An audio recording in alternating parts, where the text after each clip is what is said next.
So considering the title of our presentation, maybe all of you who are in the room today are the ones that have this quality, the grit to keep coming back.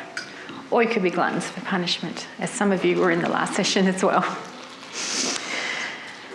So today we are going to talk about this concept of grit and how it might help us as we are thinking about compliance in our organisations. And grit is something that is a fairly new concept, and it was pioneered by Angela Duckworth, and this is Angela up here.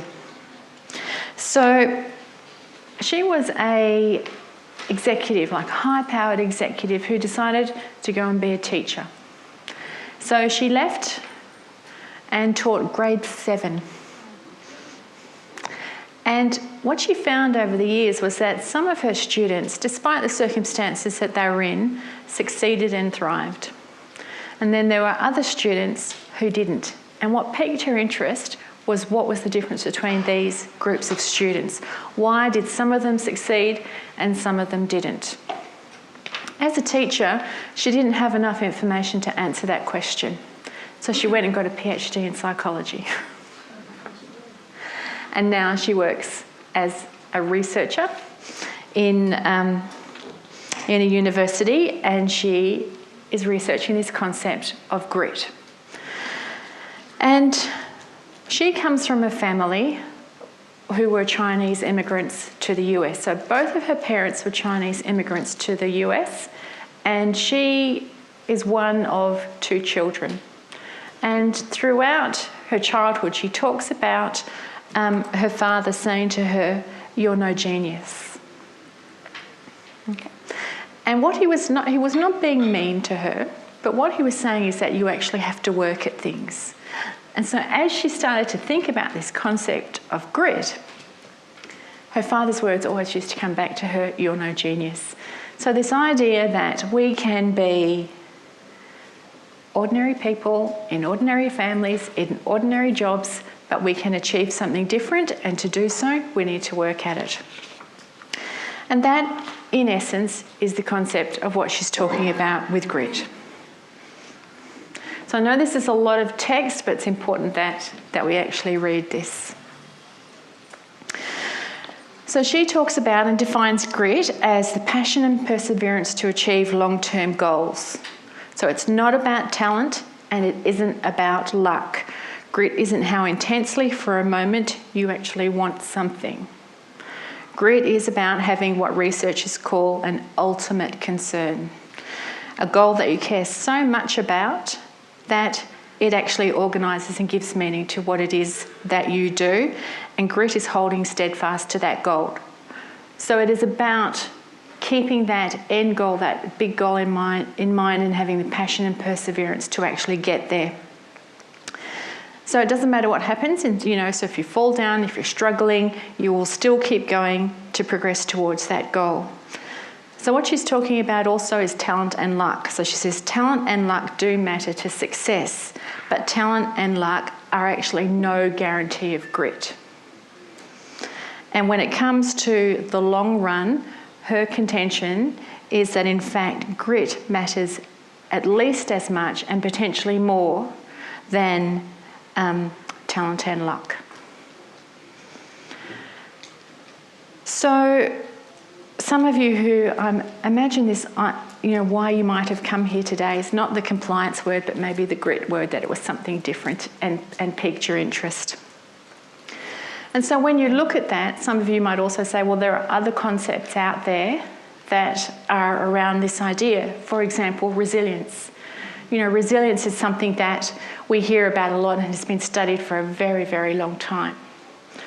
And how would resilience fit with this concept? Well, when you have a look at the detail around what Duckworth calls grit, resilience sits as a subset of that. So fundamentally, grit is about the behaviour of the individual. It's what we ourselves do to enable us to get to that long-term goal.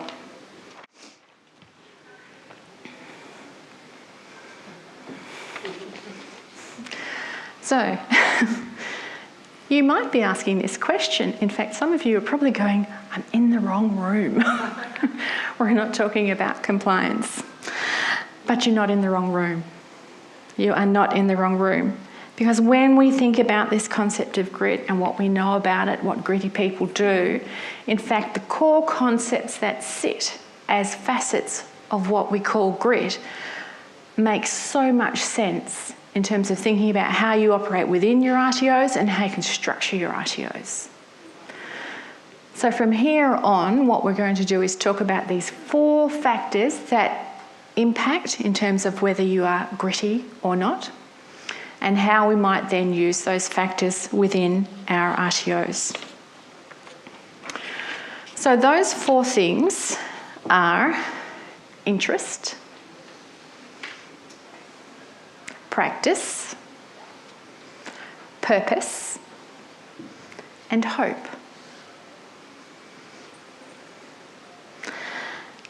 I'm going to talk about each one of those. So we start with interest, and this is where Duckworth says you have to start with interest. So what she says interest is about is becoming familiar with or knowledgeable about whatever it is you're interested in, and that becomes a driving passion for you. So what you're interested in becomes your passion. So you wake up every day and you want to engage with this thing, whatever it might be. So for most of us who work in the education and training sector, we might suggest that maybe educating or helping is a passion that we all have. We stay in this sector despite all the things that are going on around us, and we focus on what it is we do for the learners. Nearly every day I have people within RTOs say to me, I want to teach, I want to help my students, I want to do what I'm supposed to do. That's their point of interest. And it is creating that enduring passion that will then enable you to become knowledgeable about it. Now, when we think about compliance, I get asked questions every single day that are not about the interest. I get asked questions like, is this template compliant? I get asked questions like, how many assessments do I have to validate? I get asked questions like, what format do I have to put my vocational qualifications in? None of those questions are about a quality outcome or the end point. They're all about a detractor. And they're the kinds of questions that when you actually talk to the person about what it is they might actually be required to do or how they might do it, that they actually don't understand what it is they're doing it for. They're not generally knowledgeable about why you might be validating something, or why you might be credentialing yourself, or why you might in fact be putting information into a paper for it to be used for your organisation. So that knowledge about whatever the passion or interest in is missing. So we often find a very, very surface level of understanding sitting in our sector, and that is not helpful for quality outcomes in the sector, and it's not helpful for compliance either. The second point that she makes there about moving from nuance to novelty is more about human nature. So we all have a tendency to get bored. And typically, when things are no longer novel to us, what happens is we move on from them. And what she's suggesting is that we don't move on from them. That in fact we find the nuances in what it is we are looking at, whatever it is we're interested in. So you will look for a deeper level of understanding. You will look for the complexities that you don't necessarily understand. And in doing that, you'll build a body of knowledge about something that then enables you to remain interested and passionate about what it is that you are doing. So when we're talking about interest, we're talking about what is that driving passion that is about an end goal for you as an individual, but also as a training organisation. And how do you then cultivate that interest? How do you move away from this skimming the surface to having a deep understanding of the nuance of what it is that you are doing. Now, there are a million ways that, in fact, you could do that. And I guess the question is then, when we think about VET and when we think about what we can do in our organisations, what is it that is your passion in relation to VET? I know that's a big question for a Monday afternoon. What is it that is your passion in relation to VET? And what could you do to cultivate that passion and interest in VET? What is it that your organisation could build into the way it operates that will help your organisation cultivate its passion for what it does? Now, on your desks, there's a dreaded worksheet. And you'll notice that those 4 points that I talked about, interest, practice, purpose, and hope, are sitting on there. What I want you to do is now to spend 5 minutes in your group talking about interest. So thinking about those questions that I just asked you. What is it that is in fact your passion here? How do you cultivate that for yourself? And what could your organisations do to cultivate interest and passion in the way they operate? Okay, so 5 minutes. So anyone who's in a small group, potentially you might want to move so you're working with more people. Okay, so you've had about 5 minutes now to think about what interest might look like for you and what it might look like for your organisations. And so now is the dreaded time when I invite you to share some of what you have discussed in your groups and some of your ideas. Do we have any volunteers? Thank you. Sorry. So a big thing for the group here was how they can be the pivotal point in helping the rest of the organisation be engaged and excited and value the requirements and learning more about what they did to produce quality outcomes. So my example was validation moderation, getting the trainers excited about breaking the units down, finding better ways to teach and assess, and for them to provide innovation, and then they get more invested in developing resources and stuff like that. So yes. And the reality is when you do things like that, what you end up with is quality outcomes, which leads to compliance. It's simple, quite simple. Anything else that you wanted to share from your group? No?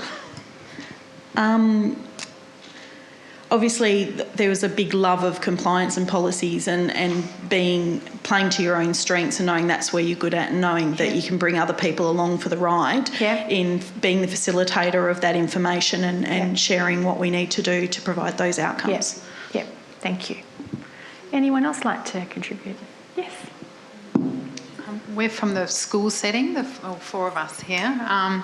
So for us, it's about offering an alternative for our students, an alternative pathway. Often it might be a blend of ATAR with a VET course, or it might be a total VET course as such, depending on the structure of the school and how it's timetabled and set up.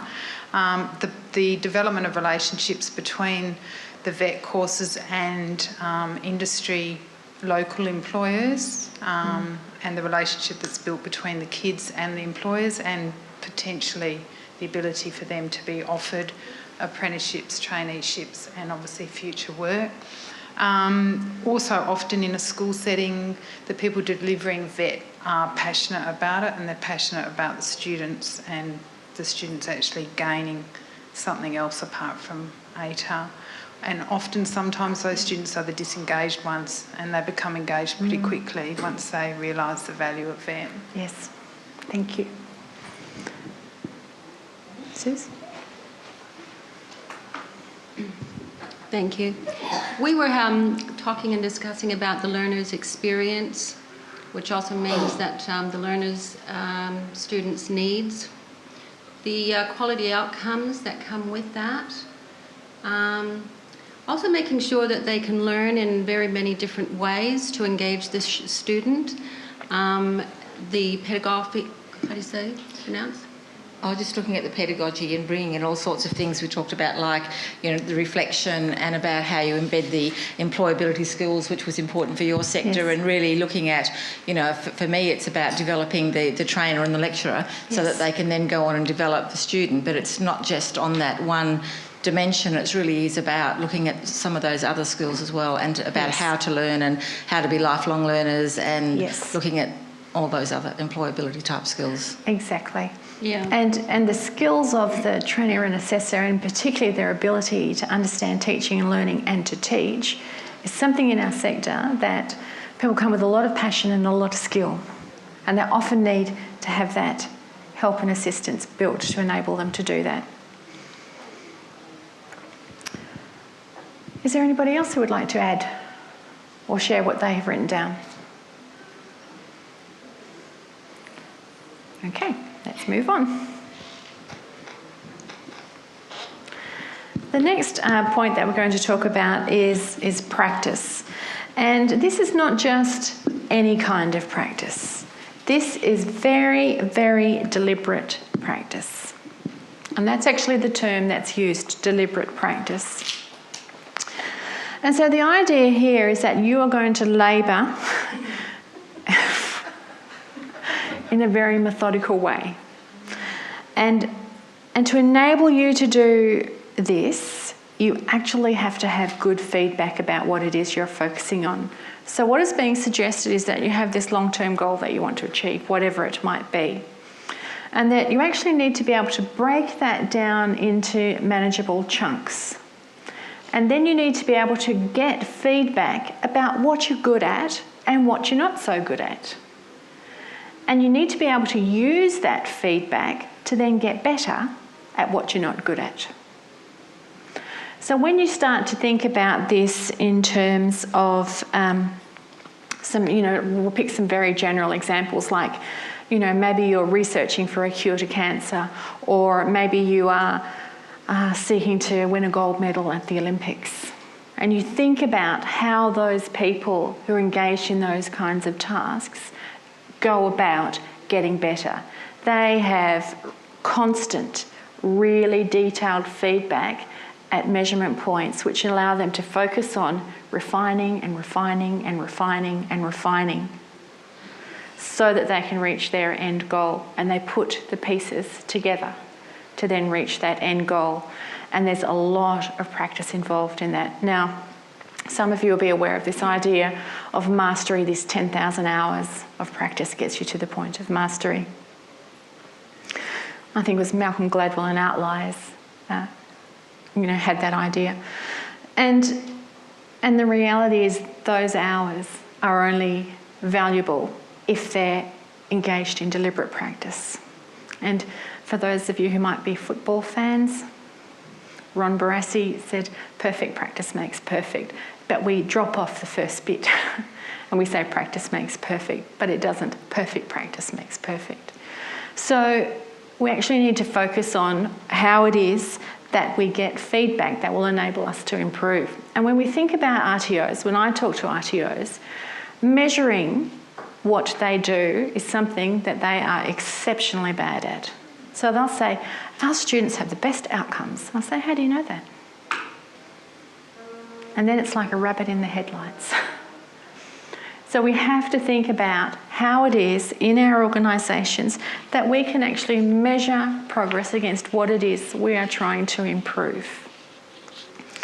So thinking about how this then links to point one, and we talk about moving from novelty to nuance and maintaining interest and developing knowledge. This is the operationalisation, if you want, of that first point, which is about interest. How do you set those goals, break those goals down, get that feedback and practice to cultivate your interest? Now, again, there are many, many ways that you as an organisation can do this. So I want you to think about how it is that you as an organisation can truly make a difference to the performance of your organisation. And I give you a big, big hint, it's not about focusing on compliance. So I want you to think about what you can do yourself to make sure that you actually engage in deliberate practice in your area of interest, and what can your organisation do to improve the deliberate practice that it engages in to get better at providing quality education and training. So now you can focus on the second square that's in that worksheet, and I'll give you about 5 minutes to do that. Okay, so you've had about 5 minutes now to think about deliberate practice in your organisations. So maybe we'll start with some different groups this time to talk to us about what they discussed. Maybe down the back. Ruth, your group? Well, we got sort of stuck into an issue where the trainers need to complete a form, and what the problem is there's a time lag because often the form isn't completed quite correctly. Mm-hmm. So we were trying to come up with ways in the topic of practice that are more far-reaching perhaps than just that situation, but where you've got an issue with the process, what are some of the things that you could come up with and brainstorm and work out a way around, or a way to support, to mentor, to train, giving feedback, the time lag between, as you've got there, the good feedback. Yeah. It has to be timely feedback. Yes, it does. And training and how you get that in there as well with the practice. Yes. So although it was a specific example with a difficult form, which the form's not difficult, it's difficult getting it done. Yes. But looking at that more broadly, some of the processes and practice that you can put in. That's right. And it's one of the reasons why when we do audits, we don't tell you how to fix anything. Because all we have done is identified that there's a gap, but we haven't identified why that gap is there. So why is there a performance gap? So sometimes it might be the process isn't accurate. Sometimes it might be the individual doesn't want to do it.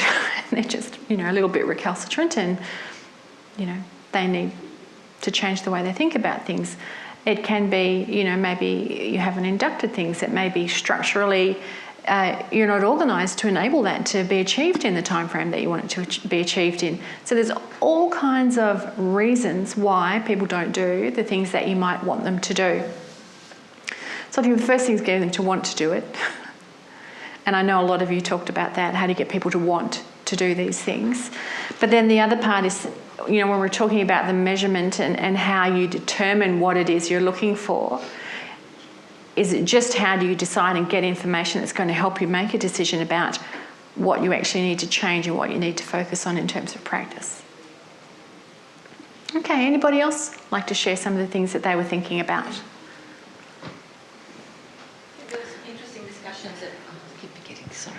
interesting discussions at our tables from a few different types of RTOs and a few different perspectives. It's Susan, isn't it? Susan's was really good because they're an enterprise RTO, so they're really invested in their students really, practising enough until they've actually got the skills, because that's going to benefit the organisation in the long run. And so there really is about making sure that there's enough practice and only assessing the student when they're really ready to be assessed, and taking that into account, as opposed to another RTO that needs to compete in a marketplace where other people are doing things much quicker and shorter and and not really having the time to do that, and then thinking if we did it that way we wouldn't be in business because we couldn't compete. So there were some different things there about the amount of practice and feedback that students are able to get. And then from my perspective, which is more about developing, the trainer.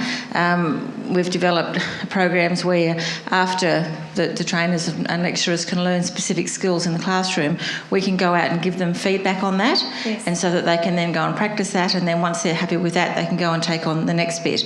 Because a bit like you said about the practice and getting the feedback on it, if I can just quote Barry Bennett, who said that sometimes teachers have got 20 years experience, but other times they've got 1 year 20 times because they haven't really reflected or got feedback on what they're doing, so they're just doing the same thing over and over again. Whereas if you're looking at that reflective practice and getting feedback, then you can actually grow and develop. That's right. That's right. And reflection is something, again, that we are often not good at. It's not something that we often talk about when you're doing your training and assessment qualification either, despite the fact that we really need to do that. So that's the other aspect of when you're thinking about feedback, is what kind of feedback is actually going to enable you to improve. So one is feedback that will be given to you, but then there's also that internal reflection that needs to happen to say, what did I do or not do well, and what will make a difference there. So, sorry, Claire, just picking up from that. One of the things I found it's really particularly hard when you're in a funded situation is when you have students that have massive barriers to learning and they don't conform to the completed in 6 months, completed in 12 months, because they're coming in with literacy levels pre-level 1. Yes. That our current system doesn't allow for that individual growth and progression of the learner at their rate, because then the department say they're not meeting industry benchmarks, but they don't gather information on what are they in a drug home, or are they in and out of jail, and they're not gathering that information. So it's really hard to bring students to the level where they're ready for assessment when you're getting them when they haven't been exposed to much learning at all. Yes. And it's one of the complexities of the situation that we work in with VET, is that we have all of these different systems. So some of them are state-based systems, some of them are federal systems, and they don't always work together. And it makes it very difficult for us as training organisations to then put something in place that is going to satisfy all of these masters. I agree. That's not a problem that I think is easily solvable either. No. Maybe we need some grit to get onto that. Lots of grit. Yeah, lots, yes. Sorry, I was just going to add, we are both on the compliance side, so we don't actually go out and train, but from a practice point of view, we were talking about consistency. Yeah. And I think if you go back to that idea of practicing a musical instrument, and that if you can't learn your chords and nail them, then you're never going to learn a song. So I think consistency for us from a compliance point of view, if you can get trainers and assessors to have every assessment signed off, fully done, then you can get on to the next level, continuous improvement stuff, and keep building and building on that from there. That's right. And the answer to the practice and what you focus on in practice is actually going to be different for every single one of us, because we all are unique and special in our own ways, as are our organisations and as are our students. So the processes that we put in place to enable this will be different for everyone. And so there is no expectation that there will be consistency between organisations. It's a really important point to make. Okay, anyone else want to add anything to that? Okay, number 3. I love this one. Purpose. There has to be a purpose. And it is a beyond the self purpose. So, how is it that you actually connect your work and interest to the people around you, but not necessarily you? And when you think about it, and like I know Peter, in your past life, doing personal training, you buy a gym membership. I have bought some hideously expensive gym memberships over the years where I go once or twice and then I go, no, I'm not going anymore. But when I make an appointment with a personal trainer, it's much, much harder for me to then not go when the interests of another person are impacted by what I do. And I guess this is the situation here, is understanding what it is and setting up a situation where what it is you're doing has a greater meaning. So when you think about this for yourself, the question that I'm asking you is, what actually is your purpose?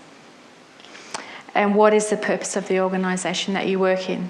My best friend is a conflict coach. She works with the United Nations, does peacekeeping. She does all the training with peacekeepers.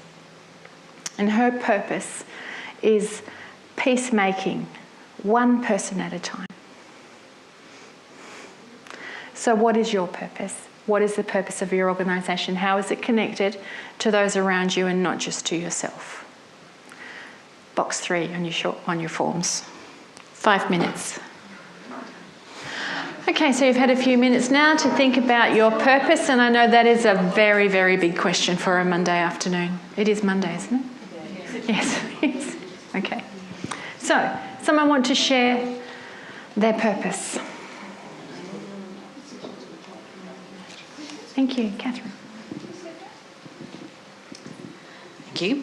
I work in the traffic control area of training. So my purpose, well, our company's purpose is to make sure that our traffic controllers are trained so that they can do their job safely. So my purpose as the compliance manager is to make sure the training materials help the trainers to make sure that those people do their jobs well and get home to their families every night and know what they're doing. Yes, thank you. Anyone else want to share their purpose? Yes.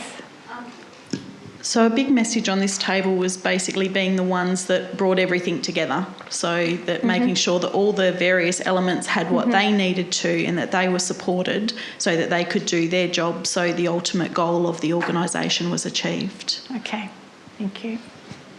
And our webinar participants? They're being very quiet. Oh. Okay, so heads up to the webinar participants. Next time there has to be an answer for our 4th point that comes from their webinar participants. Anyone else want to tell us their purpose?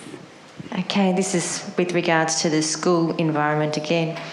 Our purpose really is to provide a positive pathway for students going out of school and have a nurturing focus so that we give them one-on-one treatment and they feel that they leave the school with a good skill set that can further them on to further either education or employment. Excellent, thank you. So that purpose has to be beyond the self-purpose. And really, when we think about this, while we're talking about these 4 elements, I mean, the idea of having purpose is something that actually sits throughout all of those. Oh, we're going to have a dance. Throughout all of these, as does number 4, which is hope. Okay? So, hope. And I would say hope has to be a constant companion for you. So when we're talking about hope, it's a belief that, in fact, there's something you can do to come back from problems and challenges. And when, I mentioned earlier the concept of resilience, this is fundamental to the concept of resilience. And it's about having a growth mindset.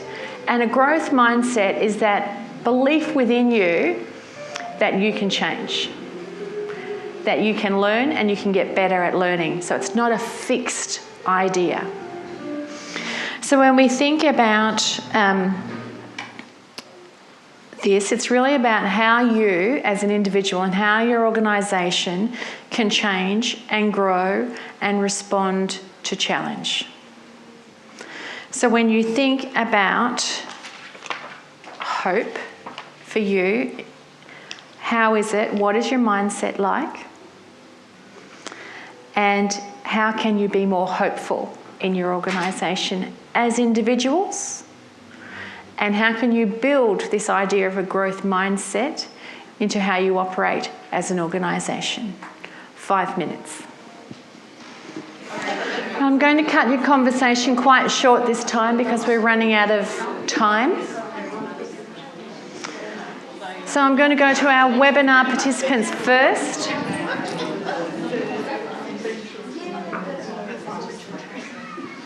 One of the webinar delegates, Danielle Baker. She's also shared her purpose, actually, so I'll start with that. Our purpose is to provide quality education and care qualifications to remote and regional employees. And their hope is to support students so they feel connected and confident to progress through their qualifications. Fantastic. Thanks, Danielle.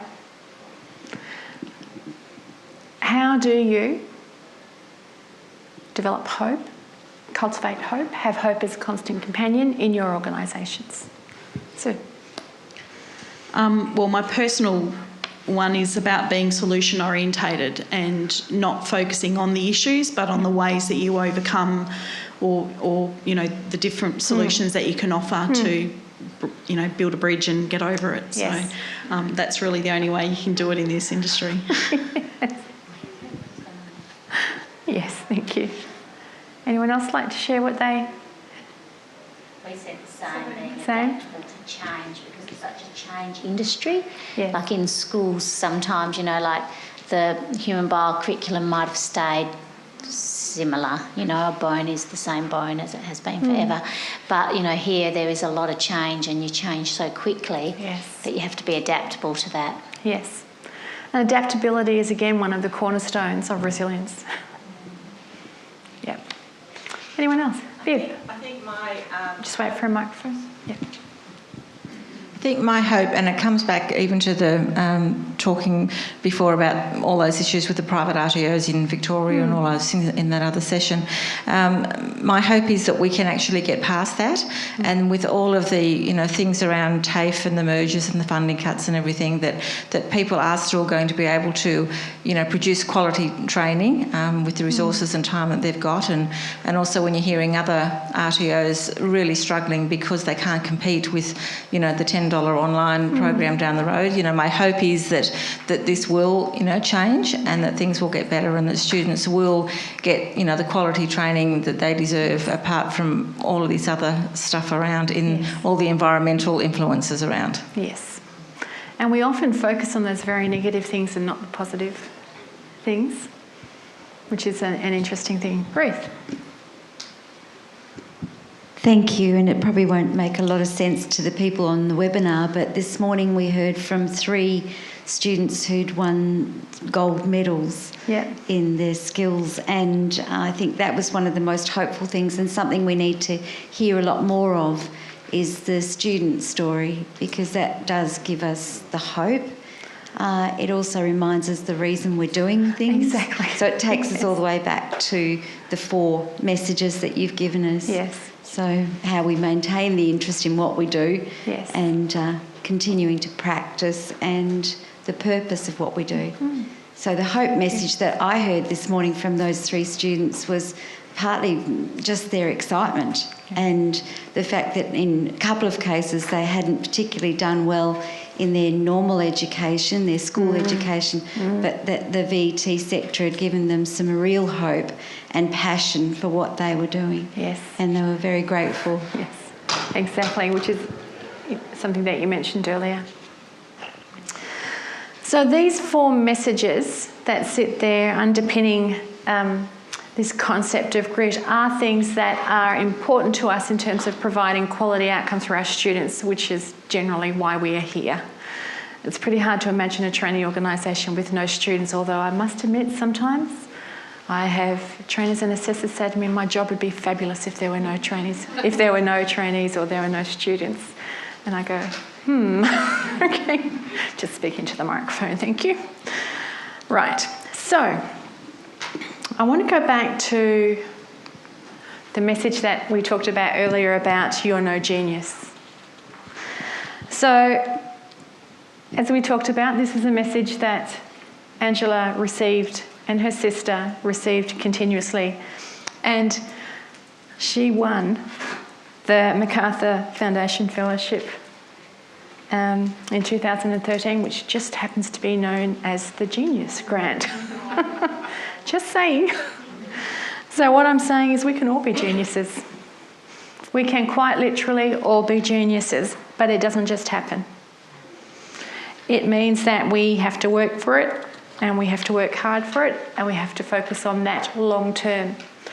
So my hope out of today is that you can take these messages and you can think about what they mean for you in your organisation, personally and organisationally, and also for your students, and that it provides food for thought to fuel your passion. So, would anybody like to ask any questions or make a comment?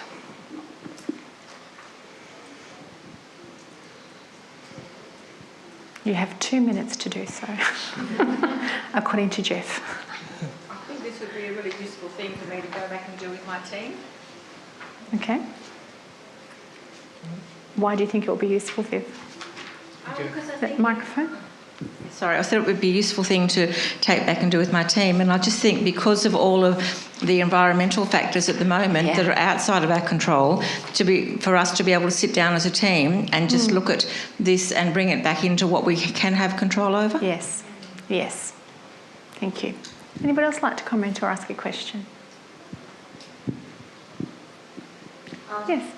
Just going to comment that after everything's been at such a fast pace today and in vet, your calmness is really nice. Thank you. Thank you.